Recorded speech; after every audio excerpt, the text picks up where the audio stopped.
This is Rob Tebbutt from Behind the Gloves. I'm here at York Hall at the JD Next Gen show. I'm here with Jimmy Mack and James. After Reece Bellotti'S spectacular 6-round stoppage victory against Jason Cunningham, right off the bat, guys, how do you assess that performance? Yeah, it's a title fight. It's the winning needed, and you can't argue against knocking someone out. It was a concussive punch. I think in the lead up to the fight, he sparred tremendously with Olympic silver medalist Nevin. It was absolutely outstanding sparring, and it all paid off for him because in that fight he needed to be technically sound as well. And sometimes people don't see the things that fighters work from a technical point, but Reece's feet tonight were brilliant.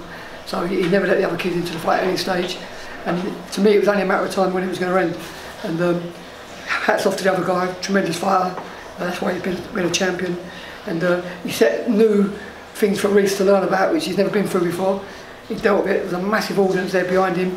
Again, he boxed on that euphoria, that excitement, and that's all part of the learning curve. So one, it was a brilliant performance, I think, to win his first title, and two, I think to box in front of such an enthusiastic crowd was tremendous. So he's got 2 titles as a pro now, and that's real, or 3 titles as a pro. But that one, for me, the Commonwealth, is what I call a brilliant title. And James, I mean, something that me touched on at ringside, obviously with the nature of the audience, man. I mean, it was like a real cauldron. As I was saying to you, Jimmy, it's like the glory days of York Hall. That's what York Hall should look like. Like, yeah. You know, that kind of atmosphere, that bear pit atmosphere. How do you think that will benefit Reece moving forward? Now he's boxed and performed under that sort of atmosphere. How do you think that'll benefit? Do you know what? Standing in the ring, because as we come in first, because we was challenging, I could just see his face thinking, my God, they're singing my name. And I think he done nearly 300 tickets tonight, but it felt like the whole place was singing for him. And yeah, it just took him to a whole new level. And he can't wait to fight again. You see him after, he's just absolutely buzzing. Yeah, I mean, with the crowd, I mean, something I actually said to one of my colleagues at ringside is I felt that, and forgive me for saying this, Jimmy, I felt that the first couple of rounds, this is something I mentioned to you, James, is that Reece was very keen to please the crowd. I felt like he came forward and, you know, he was excited. He really wanted to put on a show and get Jason out of there very quickly. And obviously Jason was a very awkward customer, tricky, horrible southpaw. Like, you have to fight these guys eventually. I know you like the southpaw, but you have to fight these guys eventually.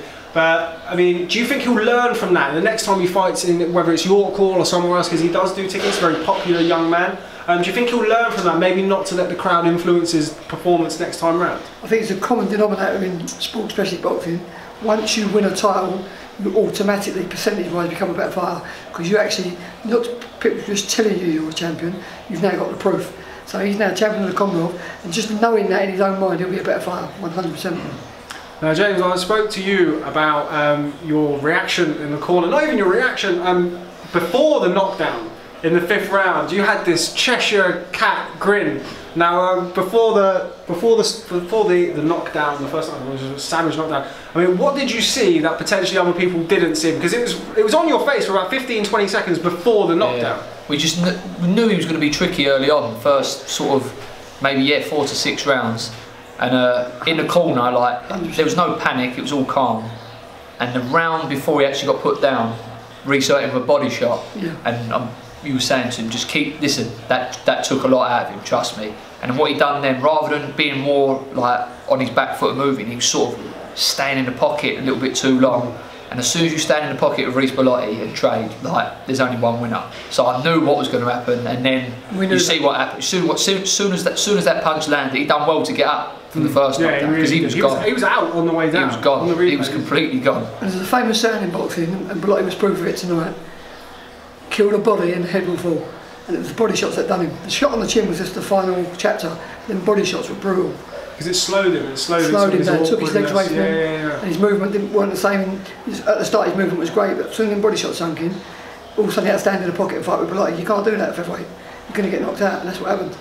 I mean, you guys, you handle some top fighters, obviously most notably recently James DeGale. You work with elite level fighters. How hard does Reece Bellotti punch? For me, on a pound-to-pound basis, in boxing, and I've boxed some of the biggest punches in Zuma, Nelson, McGuigan, but he's in that category. It's tremendous power, like one punch hitting power. And you can't teach people what he's got. Like, you can make sure the technique's brilliant, and that maximises, but the power is just, I mean, in training for this fight, I've seen him knock out 2 sparring partners out with big gloves on. That tells you everything. So when them little gloves go in his hands, I know if he hits anyone clean, which he hit that kid tonight, once he hits them clean, he will wipe them out. But what he's got to not get into the thing of is forgetting that he's a brilliant boxer. And it ain't all about knocking people out with one shot, because you can't knock everyone out. And there's going to be fights as you step up in class where people are very, very tricky. So Reece has got to work on all his tools, all his assets. He's got tremendous boxing skills, won 2 ABA titles. So that's just part of his package. But in answer to that exact question, he's up there with all the big time punchers. Tremendous one punch power. Yeah, I think that's important, because obviously the fact that you could be the biggest puncher in the world, if you don't create the openings, it doesn't matter. Yeah. And Reece is, as you say, a very underrated boxer. He's got a great amateur background, and he does carve those openings up, which is kind of what I was getting at with the initial thing. I kind of felt like he came straight at Cunningham in the opening couple of rounds, whereas when I've watched him at ringside and other times, he's a little bit more crafty, and then obviously the power speaks for itself, and it comes eventually, and you know, it comes from there. Just finally, where are we looking to match him? Something I said to you off camera, it's quite a top-heavy division, the featherweight division. It's packed, but it's kind of packed at the top end. Now, where would you like to see him matched after this? Because he's at the Commonwealth now. I mean, obviously you've got the British, but then after that, it's quite a jump to sort of world level. So I mean, where are you looking at matching him, or over the next 12 months? Where's a good play for Reece? Just to sit down with the team now, just like pull the reins in, slow down a little bit, have a chat with all the people around us, and see what the next step is. But you know, Reece has won a Commonwealth title now, which we're absolutely over the moon about. It's a fantastic achievement, and now he's got to look maybe onto the British scene, maybe looking at defending the Commonwealth, just see what the right fight is in terms of progression, and talking to the business side of the deal for Reece Bellotti'S, whichever is the best deal. His team around him, people like Ron, Eddie Earn, they'll make the right decision at the right time, and Reece will be ready.